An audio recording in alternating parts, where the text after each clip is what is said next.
Thank you so much for everyone for coming. Let me have a quick drink. I think this is probably the biggest turnout I've had here this year. I think the most I had about 250 online and about 20 people, maybe 15 people here. So still, great turnout. Thank you so much. Some of you will know me, some of you won't. So tonight we're talking about ghost ships, smugglers and monsters. And I have some stories that go along with that, all based around the Isle of Wight. So let me... So a little introduction. My name's Paul Wilson. Academically, I'm a historian, or an historian. And... But I spend most of my time studying folklore these days. My PhD was in early medieval studies and the Germanic tribes of Britain and their transition from pre-Christian into the Christian world. And from that, I branched out into folklore. I specialise in telling stories about the island, telling folklore from the island. My family, or so they say, can trace their lineage back to year dot, but then again, most of my family were liars and thieves. Take that as you will. But isn't that the core of a good storyteller, right? So, my great-grandmother, sorry, I'm not being rude and looking at this, I'm just getting my pages together here, because stupidly I didn't print anything out. There we go. My great-grandmothers lived in Ryde. They lived in a little cottage, a little townhouse in Bedworth Place, which is basically across the road from the church there, the Catholic church there. When my father used to talk to us about how he used to have to walk through the snow, no sympathy for his parents, to go to school. We used to think you have to walk miles. No, he just walked down a laneway straight across the road. So even my father was a bit of told a few porcupines in his time. Anyway, my great-grandmothers, they were great storytellers, and they told me lots and lots of stories about the island, oral traditions that sadly are starting to wane, or have been waning for a long time. If you mention to them Queen Victoria, both of them would spit on the ground, because to them, she was what destroyed the Isle of Wight and the Isle of Wight as a sovereign nation as they saw it. Obviously, she was long before they were born, but I'll let them have it. So that's me, that's my background. I run these storytelling evenings once a month, the fourth Wednesday of every month. So they're free, totally free, come along. Different topics every month. And on the first, if you're interested in something a little bit more woo, a little bit more magical, then join me on the first Wednesdays, where I talk about gods and goddesses and all sorts of esoteric stuff. Anyway, tonight we're going to talk about ghost ships and monsters and all that sort of stuff. So we've got a few stories. We've got the Crow's Curse we're going to talk about. We've got the Mermaid's Lament. It's the Smuggler's Betrayal. The Saint Marie. And the last one, if you can see there, I should have worn my normal glasses. So if I put my sunglasses on, it's only because they got a prescription. I didn't bring my normal glasses. And the HMS Eudes. Okay, and then last one, we'll have some questions at the end. So I thought I'd start off with a little poem by Rudyard Kipling. If you wake at midnight and hear a horse's feet, don't go drawing back the blind or looking in the street. Them that ask no questions isn't told a lie. Watch the wall, my darling, while the gentlemen go by. 25 ponies, throttled through the dark, Brandy for the parson, Baccy for the clerk. Laces for a lady, letters for a spy. Watch the wall, my darling, while the gentlemen go by. Running around the wood lump, if you chance to find little barrels, ropes and tarred, all full of brandy wine, don't you shout to come and look, nor use 'em for your play. Put the brackish wood back, and they'll be gone the next day. For you see the stable door setting wide open wide.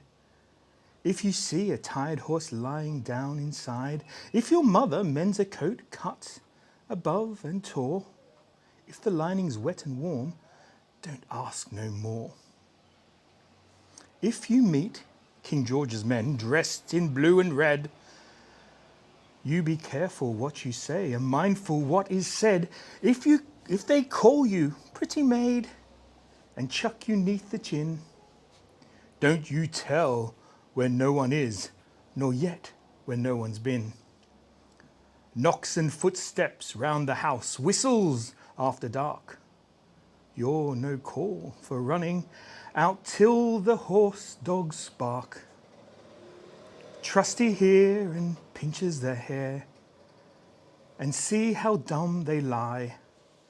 They don't fret to follow when the gentlemen go by.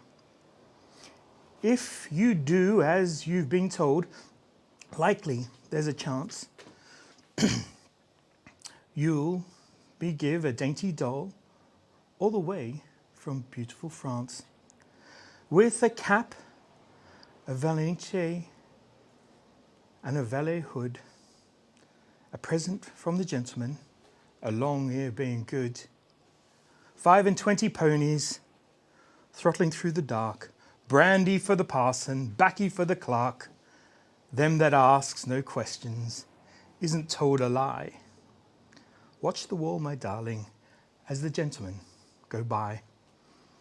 And I think that, for me, describes the romance of the smugglers. And a lot of people think it's all about swashbuckling pirates, right? But they were just cutthroats. They weren't very nice, but the smugglers, they were in it for the money, but also for the little guy. So we'll move on. Oh, I forgot to go. This is the introduction. This is the the poem that I just read you. So on to the first story, The Crow's Curse. So the old fishermen and sailors and smugglers of the Isle of Wight would never set sail if a crow had rested upon the bow of their boat. And this tradition, or this superstition, was widely believed right up until probably the present day. An ill wind is said to blow, and those that venture forth ever return alive. It should be never return alive. So say that when their bodies are recovered, their eyes are gone and their bodies are abound by scratches. And here's the story why. Once upon a time, a fisherman came to his boat to find a crow sitting on the bow. The fisherman, eager to get out and check his crab and lobster pots, tried to get the crow to leave, but it would not. The fisherman, losing his patience, picked up his paddles and shooed the crow, then picked up pebbles and threw them at the bird, hoping to scare it away. Instead, the crow turned to the man and said, "Sir, why do you throw those stones at me? Am I in any way hurting you or stopping you from your starting the day?" The fisherman replied to the bird, "Crow, I fear you will eat my catch if you stay, so go now, the sea is no place for you. Leave in peace."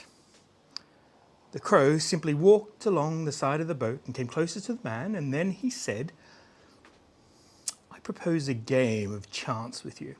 If you win, I'll leave and never return. If I win, then you let me travel with you and share a small portion of your catch with me every day." The man, contemplating the terms of the game for a moment, and not wanting to be outwitted by a bird, asked, "This game, what are the rules? Will it be cards? Will it be dice? What sort of game of chance can a bird play?" "I propose a simple one. You pick a stone from the beach and mark one side with ink. I will then fly with it and drop it on the deck of the boat. And if the ink side shows, then you have won," replied the bird. The man thought of this proposition and thought it was fair, and agreed to the terms.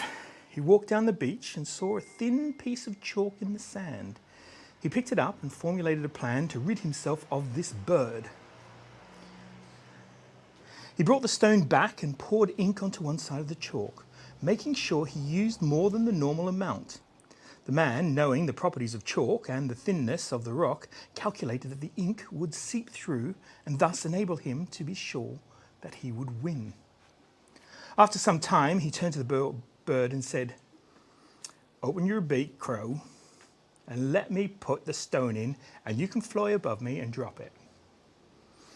The bird did as he was asked and suspected nothing. The crow then flew above the fisherman's boat and dropped the stone onto the deck, where it landed ink side up, just as the man had planned. "I'm sorry, crow. It appears you have lost. Be off with you." The crow, having keen eyesight and in an insight into the nature of men, watched carefully as the stone had fallen and had noticed the fisherman's ruse, but said nothing. The crow simply said, "It seems you have bested me, fisherman. May your day be fruitful and nothing ill befall you."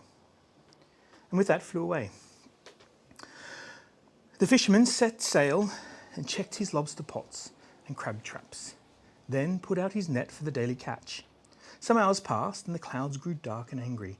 The temperature dropped and the sea started to grow quite choppy.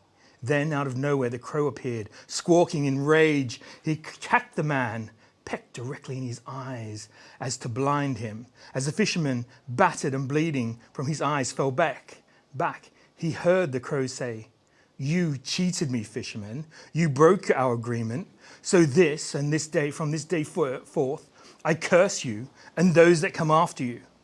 If any sailor sees one of my kind on their boats before the setting sail, then doom will be upon them, and they will never return to the land safely." And with those words, the crow landed on the fisherman's skull, claws embedded in the skin, pecked his eyes until he fell overboard and drowned, never to be heard from again. And that is probably why we should be nicer to crows, right? So that's the crow's curse. So this is the story that I was told as a child. This actually was a belief of the fishermen. They actually did believe that if a crow was on the bow of the boat, they would not go out. There is actually a couple of records of a few fishermen who refused to go out. And when their masters came down, they were beaten, but they refused to go out because a crow had landed on the bow of their boat. And I don't blame them, to be honest. On to our next one. The Mermaid's Lament. So, tales of mermaids have been around for centuries, sometimes seen as sirens and the harbingers of death to those that sail the seas. The cunning fold and storytellers of the island talk of a group that once lived at the Needles, cold of skin, blood of ice, and a heart that was just frozen. This tale reminds us that just because your heart is cold doesn't mean it will always be that way. So this is quite an old story. This, again, was told to me by one of my grandmothers. She insists it was absolutely true. Who am I to question it, right?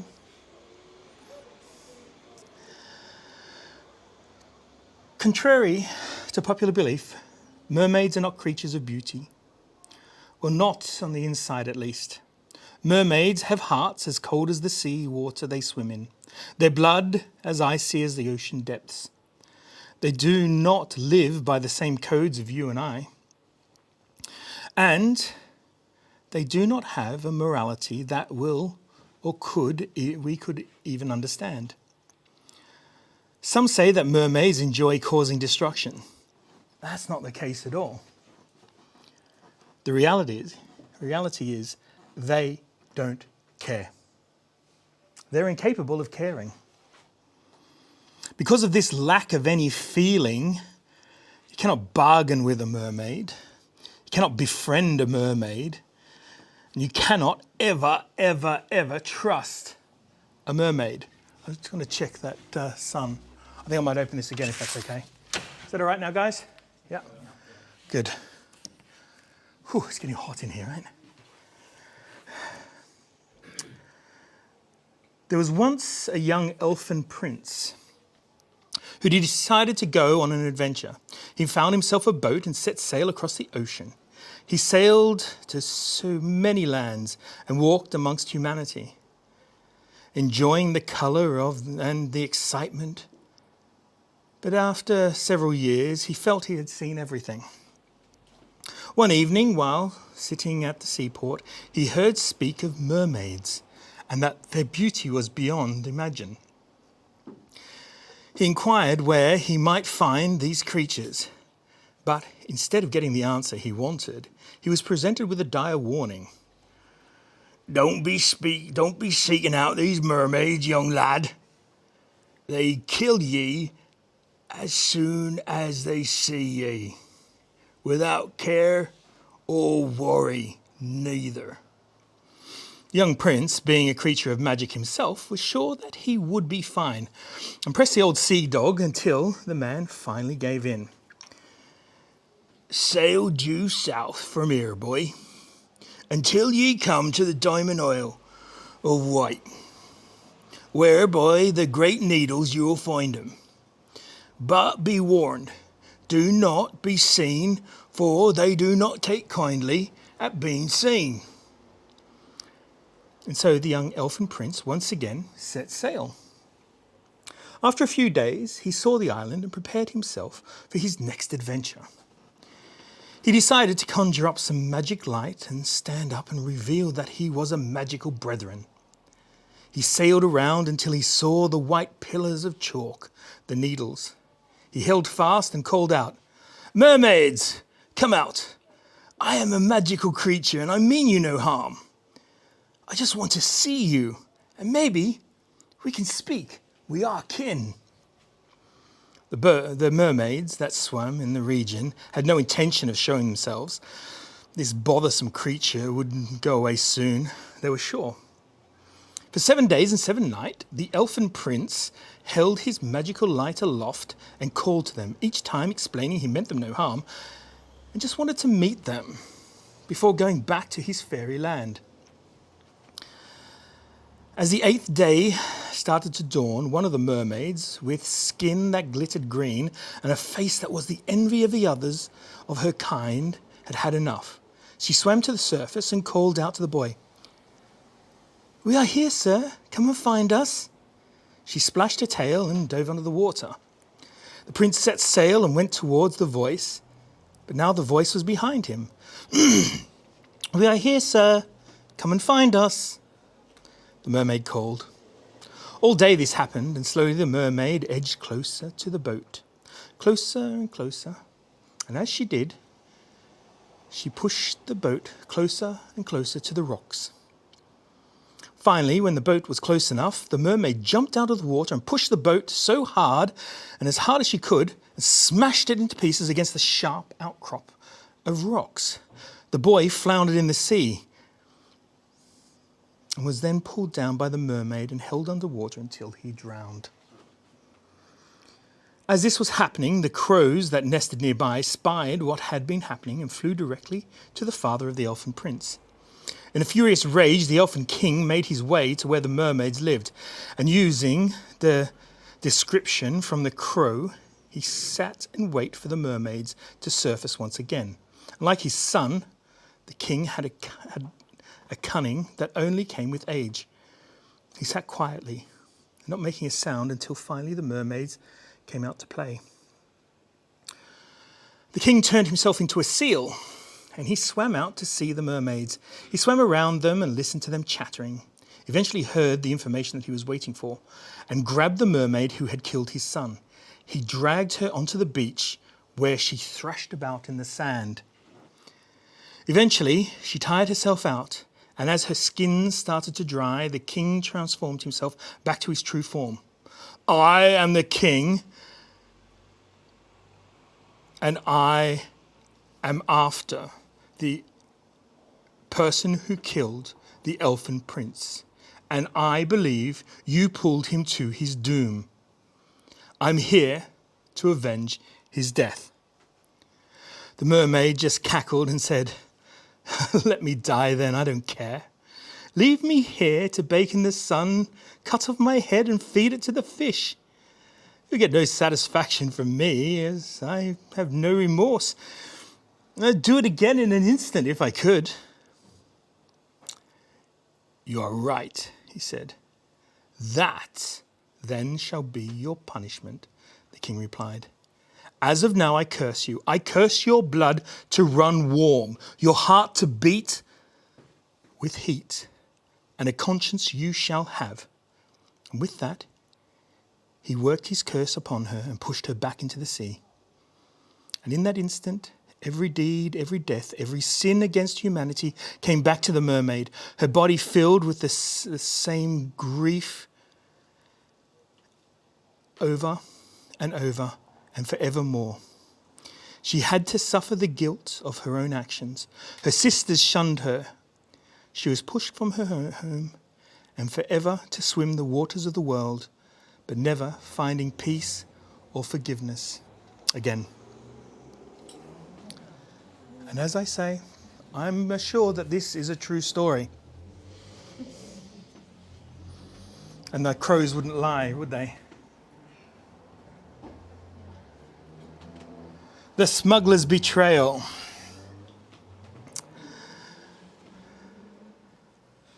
So this story, I'm going to put this down because this one I'm going to tell you from memory. Again, I'm just going to put my glass on. They say there is honour amongst thieves. That isn't always the case. Just up from Freshwater Bay, there is a place called Afton, the spring head of the eastern, the western Yar, you idiot Wilson. It was a strange place, close to holiday makers, but far enough to hide ghosts of not only those who have betrayed, but those who did the betraying. So this is the story of smugglers from that part of the world. Who has seen the smugglers' caves in Freshwater Bay? No? Do you know of them? There's one at the back, yeah? There are a whole series of caves there, and that's where the smugglers would come in. Quite often they would swim round the opposite way of the island and come into Freshwater Bay to try and elude the sheriffs and the law. Sometimes that would be a dropping off point for other smugglers who came from the other parts of the island to come and pick up barrels and things and take them to other parts. But there was one central cave, and there was one smuggler who fancied himself the king of this cave. This was his place. And he made sure that anything that came through, that the people of around Afton and that area, if there was anything that they needed, he made sure that he'd keep a little bit for them. Of course, he'd skim a little bit off the top for himself, but he was seen as a gentleman. He was seen as someone who looked after his fellow men. But he was starting to get old. Age was starting to show. He wasn't as quick off the mark as he used to be. So he decided to take an apprentice, a young chap from that part of the world who'd shown a rather keen interest in smuggling. So he sent the boy off to join one of the smugglers' ships. And he said, when you come back in 4 years' time, we'll then talk about you transitioning into running the tunnels. 4 years' time came. The young boy was now a man, a sea-hardened man, and he knew the smuggling business back to front. And sure enough, our old friend, the king of the smugglers' caves, welcomed him back and embraced him. And he said to the young boy, or the young man now, he said, right, we'll start your training, and maybe in 4 or 5 years, when I retire, this all can be yours. And the young boy said, oh, that sounds all right. But he was keen, and he was jealous, and he was also, he wanted everything now. But he did as the king said. And then he noticed that the old man would skim a little bit off for himself, and the old man would stupidly take things and give them to people for free. So the young man said to the older man, he said, why are you doing that?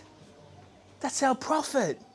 You could give me some more if we didn't give that to the poor people. Then what are you doing, mate? And the king said, look, these are our family, these are our friends. But apart from that, even if they weren't, if we keep them happy, they will look after us. But not only that, it's the right thing to do. Well, the young man thought to himself, I just got to kind of see the logic of that. But I want a little bit more. So he said to the king, he said, look, I'd like to have a bit more duty. I've been here a while now. I've done my time on the ships. Give me a little bit more responsibility. So the old man said, no, okay, no problem. 1 night a week, you can run the tunnels. And the young man did. And of course, the young man skimmed off some for himself. But instead of keeping something for the people, he skimmed that and sold it off.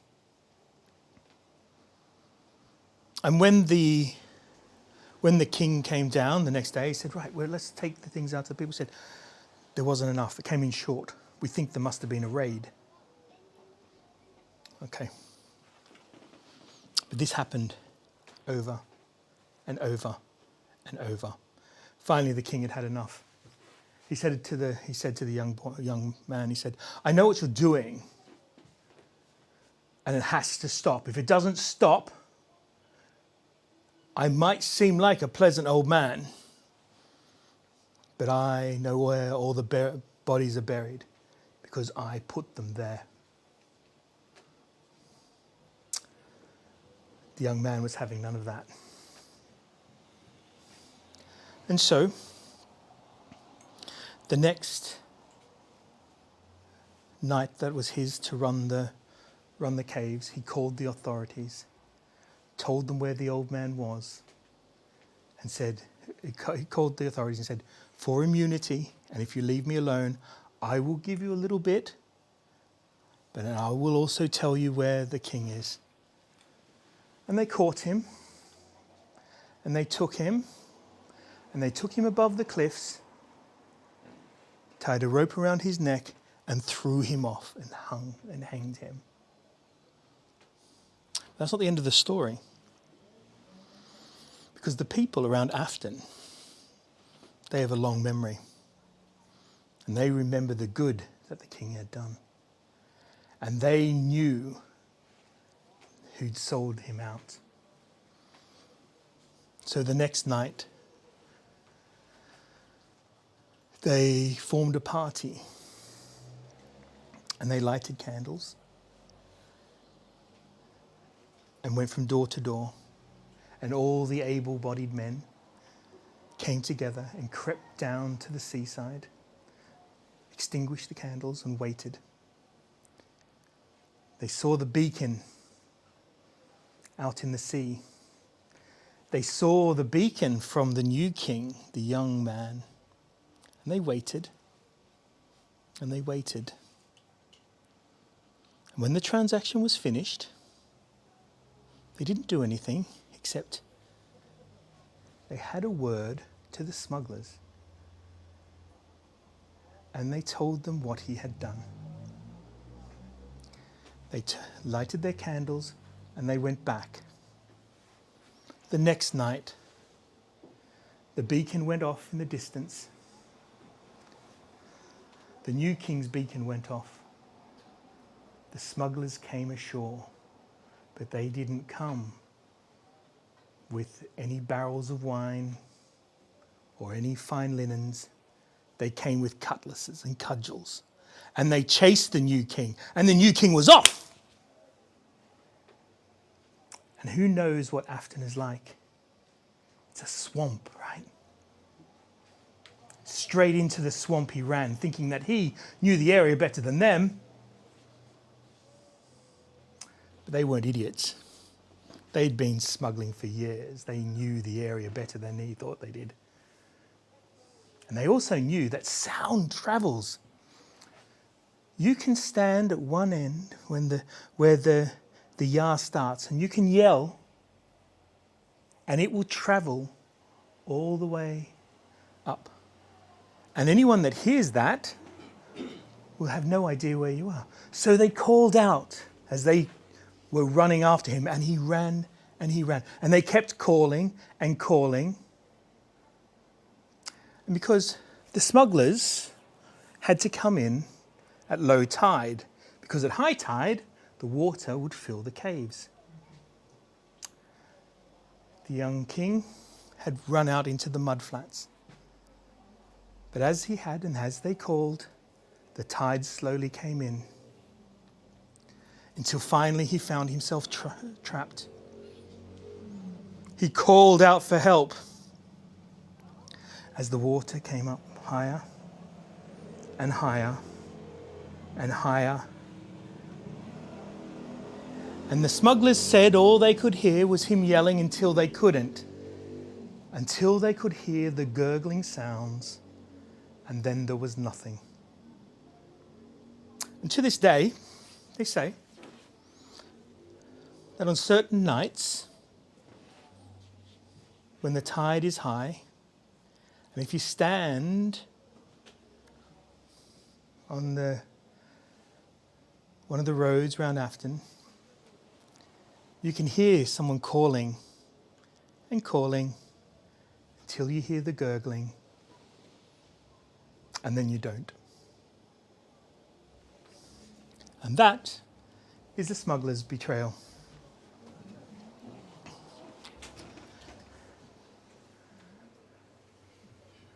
So, smuggling was a big part of the Isle of Wight. Does anyone know why? Anyone know why the Isle of Wight was synonymous with smuggling? I'll put it this way. Someone once described the Isle of Wight as the arse end of humanity, where Satan wouldn't even go to defecate. So it was seen as a pretty desolate place, a wild place. In fact, most people didn't realize there were even people on the west or the south of the island. They thought really there was probably a few people in Ryde, maybe a few more in Cowes and some in Newport, which made it perfect for our smuggling friends. It was not only a place that the smugglers would bring in goods to people on the island, as I said, it was also a stopping off point. People would bring things in from the mainland, stolen items, obviously, and drop them off here. They would then be trudged across the island to a place which we now call East Cowes, but what was is a place called Meadhead or Mead Cove, where basically smuggler ships would hide away in there, and then in the dead of night, straight across the Solent. Newport, Cowes, Ryde were the places of cutthroats. It was a dire place if you didn't know or weren't an islander. Go for a walk there now at night in some of the older parts of towns and you can almost smell what it was like. You can see it. But smuggling wasn't only about goods, it was also people. And there was a fair trade in human trafficking back in the day. And there's a story, let me just check the time before we go any further. Be good if I kept my phone with me, wouldn't it? What time is it? 8, 6 minutes past 8. Ah, okay. So, there was a story about some human traffickers. It's a very quick story. And the story goes that they had a ship full of fair maidens from who knows where. And the ship sank. Now they say that you can actually, if you're around the west of the island and you're out on a boat at night, you can come across this ship. All the people that were trafficked are gone. All that is left are the people smugglers.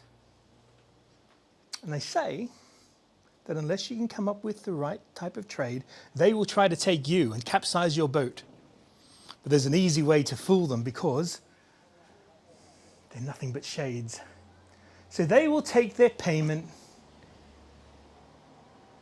in seaweed. So the story goes that the old sailors would keep a stock of seaweed if they were going out at night, just in case they came across the people smugglers, and they would pay them in seaweed and the spectres would go. Okay, so we've got a couple of little more smallish stories. Where's my mouse pointer? There it is. Okay, the St. Marie. Who knows St. Catherine's Oratory? We all know St. Catherine's Oratory. We all know the story, do we not? Yes? So the story is, it's here. On the 20th of April, 1313, the St. Marie of Bouillon was wrecked off the coast of Chale. Lord Walter de Godderton sent his men down to collect all the goods and bring them back to his stores. He was later found guilty of plundering the wine as it had not made its way to the shore and past the tide line when taken. If it had done that, then it was finders keepers. But so he was then fined, and then he was also tried by the ecclesiastical courts and told he had to make St. Catherine's Oratory. This is not his story. This is about the St. Marie. So the St. Marie was a trading vessel filled with wine from France and Italy. And it got blown off course and found itself round near Chale. Being completely lost and being one of these very muggy days like today, the great clouds that billow in. Who's seen those clouds that billow in over the island? Those clouds rolled in and the boat crashed into the rocks and sunk. Everyone was killed. Or so they say. One story says that half the crew made their way to the land. This is where the story gets a little bit more interesting. Lord Walter de Godderton, his men, said, the crew are still alive. What do we do? He sent them down to slit their throats. Every single one of them. They went down and they did this and buried them in the sand. I don't know why they buried them in the sand, because as soon as the tide came in and then washed it away, the bodies ended up in the sea. The stench was said to be overwhelming as the bodies bobbed and wouldn't leave the coastline. And every night, Lord Walter had dreams of the people that he'd had murdered. And they say, to this day, that people who move to Chale are sometimes hounded by the most dreadful dreams of bodies bobbing in the sea. I know two people who've moved from the mainland to Chale who have come and said, I've had the most awful nightmares recently. And they won't go away until people make their way up to the oratory and pay their respects to St. Catherine of the Wheel. And that's the story of the St. Marie. And lastly, who has heard of this ship? Yes, we all know this story. I thought I'd end on this one. I thought everyone kind of knows this story, but those that don't. HMS Eidris, 24th of March 1878. It was a 26-gun, 921-ton frigate. Was on its way back to Portsmouth when it hit extreme weather passing Ventnor. The ship sank, claiming over 300 lives, with only 4 people making it ashore to tell the story. That's not the end of the story. This ship and this picture here is said to be the actual ship, an actual photograph that was taken of the ship from a television program that was here doing a documentary. Out of nowhere it appeared, and you can see it on the tape. Out of nowhere it appears and out of nowhere it goes. Members of the royal family have been said, Prince Edward has said that he has seen it. I know people who have said they've seen it, who've asked me about it. My own son claims to have seen it. And he knew nothing of this, and he was only 5 at the time. So it's said to be seen, and in Sandown Bay, comes out of nowhere, goes back into nowhere. It's actually on days like today that people see it. Again, with the cloud and the fog coming in. Sometimes people hear the guns going off, signalling their distress. People have even seen the 4 remaining men crawling up, forlorn, distraught, and broken, after losing every single one of their crewmates. I've not seen it myself. As I said, I know people who say they have. But I think I've heard the guns. And you just hear them off in the distance. A slow, quiet rumble. And nothing out there.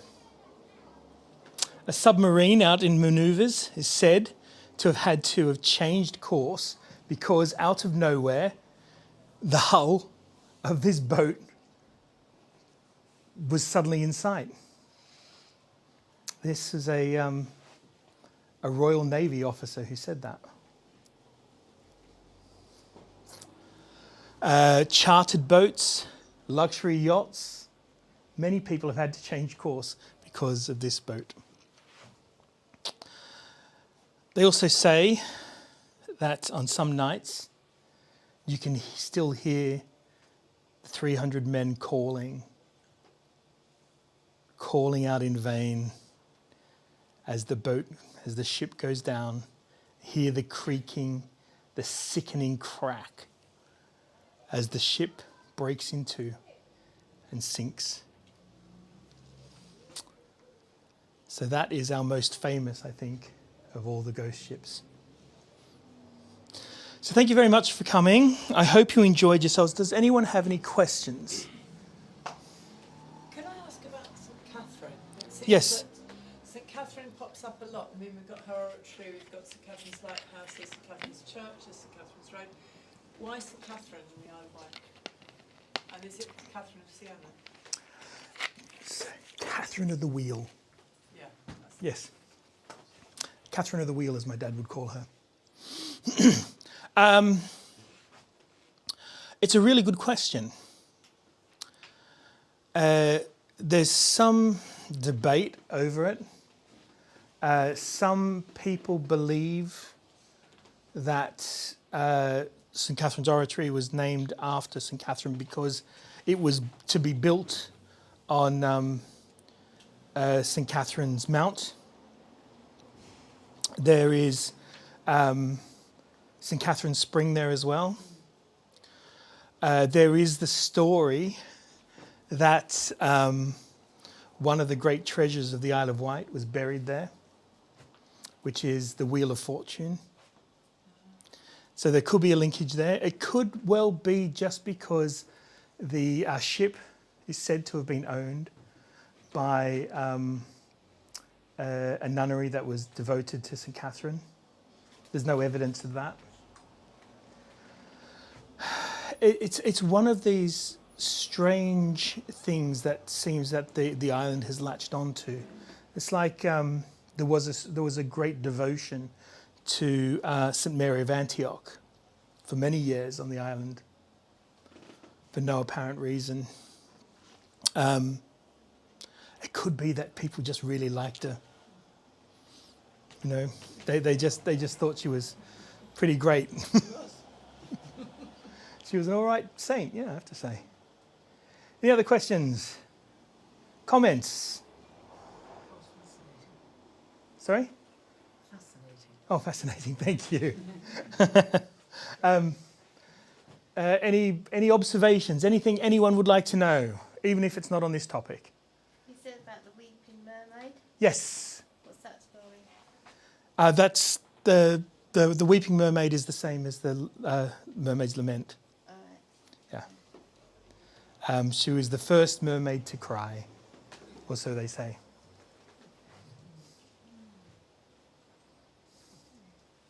So why the mermaid opposite the squadron in Cowes? I think, from what I remember, it was just that people liked the person who was commissioned to do it was. Oh no, I do remember. It was because of a yacht club and the person that owned it had made the yacht club's emblem a mermaid, and he was extremely rich and financed the Mermaid. There was no... but you never know, he might have been influenced by our friend, the mermaid with a heart. Sometimes the truth is far less interesting than not knowing, right? Any other questions? Speak now or forever hold your peace. The stories of ghosts at Devil's Chimney, are they true? So, this is what I say. Either everything is true or nothing is true. Which way do I lean? I like a good story. I lean on I'll take a beautiful lie over the boring truth any day. But I'm not going to say which is a lie and which is true.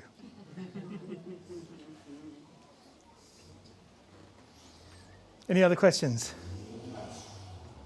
I haven't got my glass on, so if anyone's putting their hands up, I can't see.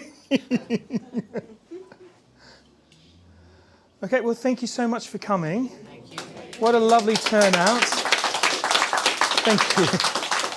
And I really hope you enjoyed yourselves.